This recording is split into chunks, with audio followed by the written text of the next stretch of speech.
अस्सलाम वालेकुम, सत श्री अकाल। की हाल चाल है? ठीक ठाक दोस्तों। अज एक छोटा जिहा बहुत ही थोड़े टाइम का एक मैं वीडियो क्लिप बनावांगा और ਇਹਦੇ ਵਿੱਚ मैं थोड़ी जी गल करांगा ਜਿਹੜਾ पंजाबी ਦੇ डिफरेंट लहजे ने ਉਹਨਾਂ ਵਿੱਚੋਂ ਇੱਕ ਲਹਿਜਾ ਹੈ ਜਿਹਨੂੰ ਕੁਝ ਲੋਕ ਜਾਂਗਲੀ ਕਹਿੰਦੇ ਨੇ, ਜਾਂਗਲੀ ਲਹਿਜਾ, ਤੇ ਕੁਝ ਉਹਦੇ ਹੋਰ ਵੀ ਨਾਂ ਹੈ ਨੇ, डिफरेंट ਉਹਦੇ ਨਾਂ ਲੋਕ ਲੈਂਦੇ ਨੇ ਤੇ ना ਉਹਦਾ ਜਿਹੜਾ ਵੀ ਰੱਖੋ, लेकिन ज़्यादा ਜਿਹੜਾ फेमस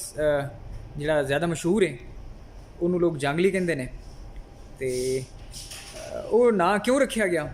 ਇਹਦੇ ਉੱਤੇ ਕਿਸੇ ਟਾਈਮ ਹੋਰ ਵੀ ਤਫਸੀਲ ਨਾਲ ਗੱਲ ਕੀਤੀ ਜਾ ਸਕਦੀ, ਲੇਕਿਨ ਇਹਦੀ ਕਿਉਂਕਿ ਕੁਝ ਕਨਫਿਊਜ਼ਨ ਵੀ ਹੈ, ਕੋਈ ਲੋਕ ਅਫਵਾਹਾਂ ਵੀ ਤੇ ਕੁਝ ਲੋਕ ਇਹ ਸਮਝਦੇ ਨੇ ਕਿ ਸ਼ਾਇਦ ਇੱਕ ਗਾਲ ਦੇ ਤੌਰ ਤੇ ਇੱਕ ਕਿਸੇ ਨੂੰ ਸ਼ਾਇਦ ਮਾੜਾ ਸਾਬਤ ਕਰਨ ਲਈ ਜਾਂ ਕਿਸੇ ਨੂੰ ਘਟੀਆ ਸਾਬਤ ਕਰਨ ਲਈ ਸ਼ਾਇਦ ਜਾਂਗਲੀ ਆਖਿਆ ਜਾਂਦਾ ਹੈ। ਤੇ ਇਸ ਹਵਾਲੇ ਨਾਲ ਇੱਕ ਕਨਸੈਪਟ ਇਹ ਹੈ ਕਿ ਕੁਝ ਲੋਕ ਕਿਉਂਕਿ ਉਸ ਟਾਈਮ ਇੱਥੇ ਜੰਗਲ ਵੇਲੇ ਬਹੁਤ ਜ਼ਿਆਦਾ ਸਨ, ਜਿਹਦੀ ਵਜ੍ਹਾ ਤੋਂ ਇੱਥੇ ਦੇ ਰਹਿਣ ਵਾਲੇ ਲੋਕਾਂ ਦਾ ਜਿਹੜਾ ਇੱਕ ਲਹਿਜਾ ਸੀ ਪੰਜਾਬੀ ਬੋਲਣ ਦਾ, ਉਹਨੂੰ ਲੋਕਾਂ ਨੇ ਜਾਂਗਲੀ ਪੰਜਾਬੀ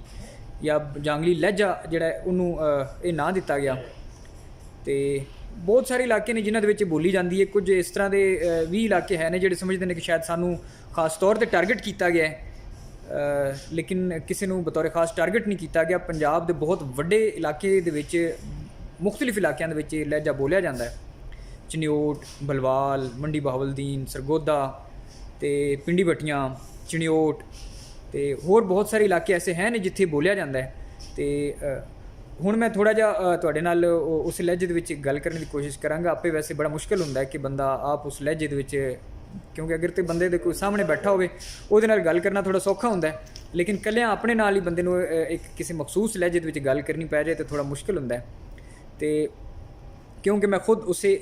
ਪਿੰਡ ਭੱਟੀਆਂ ਤੋਂ ਬਿਲੋਂਗ ਕਰਦਾ ਔਰ ਇਹੀ ਲਹਿਜਾ ਅਸੀਂ ਆਪਣੇ ਘਰ 'ਚ ਬੋਲਦੇ ਹਾਂ ਤੇ ਔਰ ਇਹੀ ਲਹਿਜਾ ਅਸੀਂ ਬਚਪਨ ਤੋਂ ਲੈ ਕੇ ਹੁਣ ਤੱਕ ਬੋਲਦੇ ਆ ਰਹੇ ਹਾਂ। ਤੇ ਇਹਦੇ ਵਿੱਚ ਮੈਂ ਛੋਟੀ ਜਿਹੀ ਤੁਹਾਨੂੰ ਇੱਕ ਦੱਸਾਂਗੇ, ਅਗਰ ਮੈਂ ਬਿਲਕੁਲ ਅੱਜ ਅਸੀਂ ਸ਼ੁਰੂ ਕਰਦੇ ਹਾਂ 20 ਤੱਕ ਗਿਣਤੀ ਗਿਣ ਲੈਂਦੇ ਹਾਂ ਕਿ ਇਹ ਬਾਕੀ ਜਿਹੜੇ ਉਹਦੇ ਵਿੱਚ ਤੇ ਇਹਦੇ ਵਿੱਚ ਕੀ ਡਿਫਰੈਂਸ ਹੈ, ਕੀ ਇਹਦੇ 'ਚ ਫ਼ਰਕ ਹੈ। ਜਿਹੜੇ ਕਿ ਆਮ ਤੌਰ 'ਤੇ ਤੁਸੀਂ ਪੰਜਾਬੀ ਬੋਲਦੇ ਹੋ ਤਾਂ ਉਹਦੇ ਵਿੱਚ ਤੁਸੀਂ ਕਹਿੰਦੇ ਹੋ 1 2 3 4 5 6 7 8 9 10 11 12 13 14 15 16 17 18 19 20 ਤੁਸੀਂ ਕਹਿੰਦੇ ਹੋ 1 2 3 4 5 6 7 8 9 10 11 12 13 14 15 16 17 18 19 20 ਤੇ ਹੋ ਸਕਦਾ ਕੋਈ ਥੋੜ੍ਹਾ ਬਹੁਤ ਮਾੜਾ ਮੋਟਾ ਅਜੇ ਵੀ ਫ਼ਰਕ ਆਇਆ ਹੋਵੇ। ਤੇ ਲੇਕਿਨ ਜਿਸ ਟਾਈਮ ਇਹੀ ਤੁਸੀਂ ਗਿਣਤੀ 20 ਤੀਕਰੀ ਕਰ ਲੈਂਦੇ ਆ, ਅਗਰ ਤੁਸੀਂ ਗਿਣਦੇ ਹੋ ਜਾਂਗਲੀ ਲਹਿਜੇ ਦੇ ਵਿੱਚ, ਤੇ ਇਹ ਕਿਵੇਂ ਹੋਏਗਾ? 1 2 3 4 5 6 7 8 9 10 11 12 13 14 15 16 17 18 19 20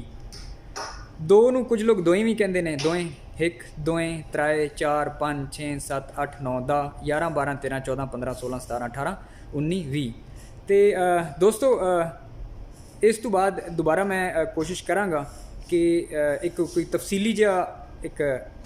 ਵੀਡੀਓ ਮੈਸੇਜ ਇੱਕ ਹੋਰ ਬਣਾਇਆ ਜਾਏ ਜਿਹਦੇ ਵਿੱਚ ਵਾਰੀ ਮੁਖਤਲਿਫ ਲਹਿਜਿਆਂ ਦੇ ਹਵਾਲੇ ਨਾਲ ਗੱਲਬਾਤ ਕੀਤੀ ਜਾਏ। ਤੇ ਅੱਜ ਸਿਰਫ ਇਸੇ ਇੱਥੇ ਹੀ ਬਸ ਇਹਨੂੰ ਮੁਕਾਉਂਦੇ ਹਾਂ। ਅੱਲਾ ਸੋਹਣੇ ਦੇ ਹਵਾਲੇ।